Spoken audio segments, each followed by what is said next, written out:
Hi, I'm registered dietitian and nutritionist Wendy Wesley here in the St. Petersburg Free Clinic Teaching Kitchen. And last week something amazing happened. IKEA, you know, the furniture store people from Sweden, they released their meatball recipe online.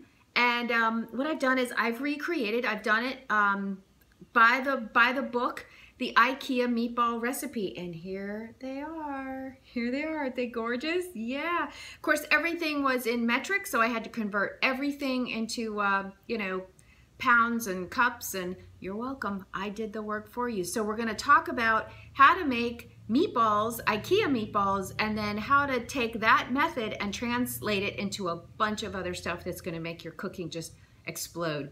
So let me set these as So when I teach cooking, one of the first methods I teach is called the loaf method. And so I teach the loaf method. And when you can make the loaf method, when you can do it, you can make a meatball, a meatloaf, a bean cake, a falafel. You can make a crab cake, a shrimp cake, a fish cake, and I guess I said them all. I sound like Forrest Gump. A fish cake, a crab cake, a shrimp cake. So when you can make this one method, which is essentially a protein, and it is a wet binder, whether that's egg or like the canned drippings, aquafaba, and then a grain like a breadcrumb or oats or barley, as you know, kind of to hold everything together. That's the loaf method. And they almost always have onion and garlic and salt and pepper, and then the rest is just kind of fun stuff that you would add or subtract or whatever. So this recipe is super straightforward, and personally I think that I know that IKEA meatballs are made in a factory, so they probably have lots of stabilizers and probably lots of different kind of emulsifiers and other things to make them shelf stable. They could probably stay in a warehouse forever, and you know, to cook there in the stores. But what I found, what IKEA gave us, is a really straight up simple meatball recipe that's easy to replicate at home, and I'm going to do the recipe for you below. So it starts with 1 pound of ground beef, or according to IKEA, 100. Was it how many? 200.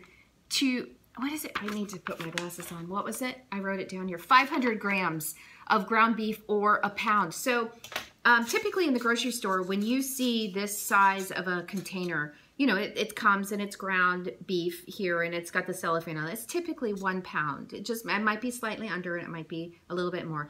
Here's how you know how much you're buying. It's always on the label under net weight. So if you look really closely, you'll see that the net weight of this ground beef was 1.1 pounds. So I just used all of it, and that was my first ingredient in the recipe. The second ingredient that IKEA asked us to do is a 1/2 pound, or 250 grams, a 1/2 pound of pork.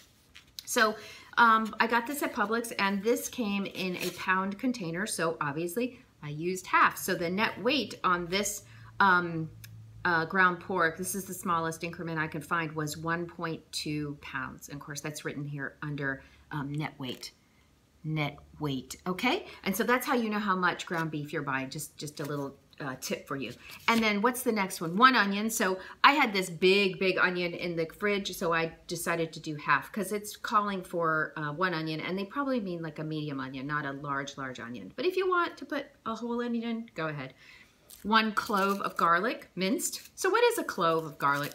I don't want to assume that you know. So this is a bulb of garlic, and then the one little section I pull out is a clove, 1 clove. And this recipe called for 1 clove. And the way you get the skin off is really a cool thing. You just smash it under a knife like that, and then the outside paper just falls right off, and you could either chop this or put it through a garlic press. I love garlic. Okay, what's next? 100 grams of breadcrumbs, which is, I looked it up, a 1/2 cup. So 1/2 cup of breadcrumbs. So 1/2 cup of breadcrumbs, okay? And 1 egg. So over there, 1 egg equals 1 egg over here. Grams, you know, metric, whatever. It's just 1 egg. So that goes in the bowl. And then lastly, 5 tablespoons of milk. They did that in milliliters. I had to translate that to tablespoons. So here is a tablespoon. Again, I did another video, volume of 1 thumb. and that is 5 of these. Level, all measurements are always level, so 5 tablespoons of milk. And then salt and pepper to taste. What does that mean? I don't know. If you're trying to watch your sodium, go easy on the salt. Go easy on the salt anyway. There's so much good flavor in these meatballs anyway because of the garlic and of salt, and there's a lot of fat in this meat too, so no need to overload it with a lot of salt. So I had pork, I had ground beef, egg, breadcrumbs, salt, pepper, egg, yeah. Pretty straight up, simple recipe. Thank you, IKEA, for being really, really nice and giving us your meatball recipe during our quarantine. But again, if you want to make a bean cake, you just substitute the beef for the beans and away you go. If you want to make a falafel, you use lentils or you use garbanzo beans. If you want to use a crab cake, you substitute crab and away you go. So you learn this one method called the loaf method, and all of a sudden you've got 8 things that you can make for dinner. It's the most wonderful thing. So again, what I did was what the recipe asked me to do is to make the meatballs and then fry them up in a pan, an oven-proof pan. Now, what does that mean when you're looking at a recipe? What does oven-proof mean?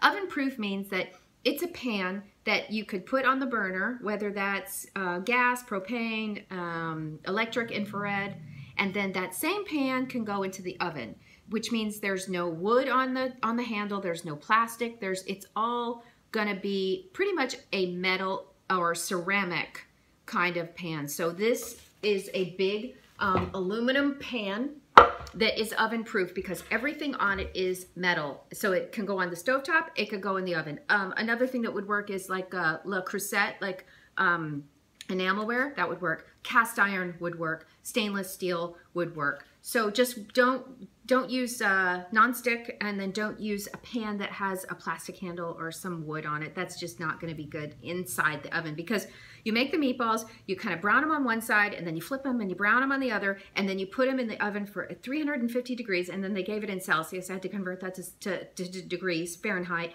and for 30 minutes. And here we are. Here we are. Look at these gorgeous meatballs. I can't wait to have them. This is what my son and I are having for dinner tonight. And when I was a kid, my mom used to add a little bit of sour cream and make a sauce and then make noodles. And that was like my favorite meal. So, hey, Mom, hope you're listening. I'm Wendy Wesley, registered dietitian, nutritionist here in the St. Pete Free Clinic Teaching Kitchen with IKEA Meatballs. Hope you can make them and enjoy. Stay healthy and safe. Bye-bye.